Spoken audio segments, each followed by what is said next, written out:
The occupation of Constantinople and Smyrna by the Allies in the aftermath of World War I prompted the establishment of the Turkish National Movement. Under the leadership of Mustafa Kemal Pasha, a military commander who had distinguished himself during the Battle of Gallipoli, the Turkish War of Independence was waged with the aim of revoking the terms of the Treaty of Sèvres.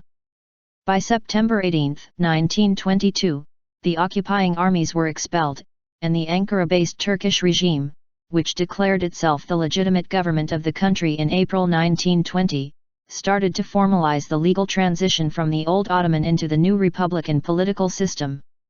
On November 1, the newly founded parliament formally abolished the Sultanate, thus ending 623 years of monarchical Ottoman rule.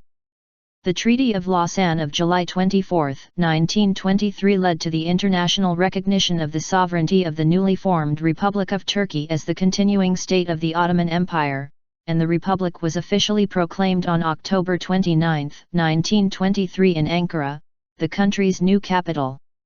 The Lausanne Treaty stipulated a population exchange between Greece and Turkey, whereby 1.1 million Greeks left Turkey for Greece in exchange for 380,000 Muslims transferred from Greece to Turkey.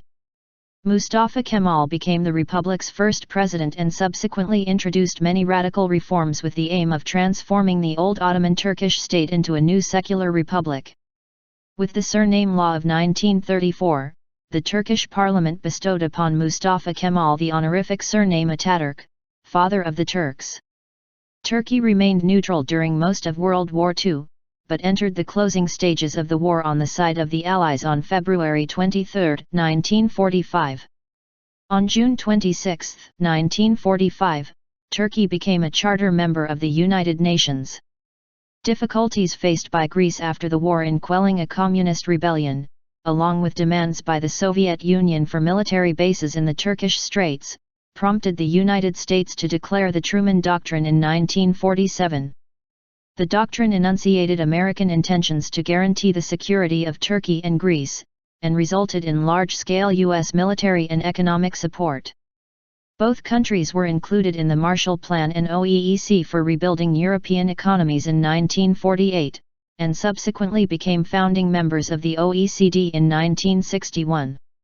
After participating with the United Nations forces in the Korean War, Turkey joined NATO in 1952, becoming a bulwark against Soviet expansion into the Mediterranean.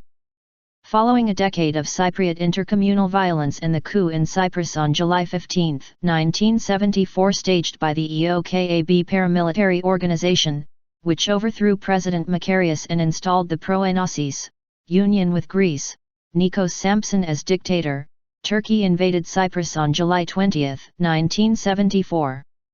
9 years later the Turkish Republic of Northern Cyprus, which is recognized only by Turkey, was established. The single-party period ended in 1945. It was followed by a tumultuous transition to multi-party democracy over the next few decades, which was interrupted by military coups d'état in 1960, 1971, and 1980. As well as a military memorandum in 1997. In 1984, the PKK, a Kurdish separatist group, began an insurgency campaign against the Turkish government, which to date has claimed over 40,000 lives. Peace talks are ongoing. Since the liberalization of the Turkish economy during the 1980s, the country has enjoyed stronger economic growth and greater political stability. In 2013, widespread protests erupted in many Turkish provinces, sparked by a plan to demolish Gezi Park but growing into general anti-government dissent.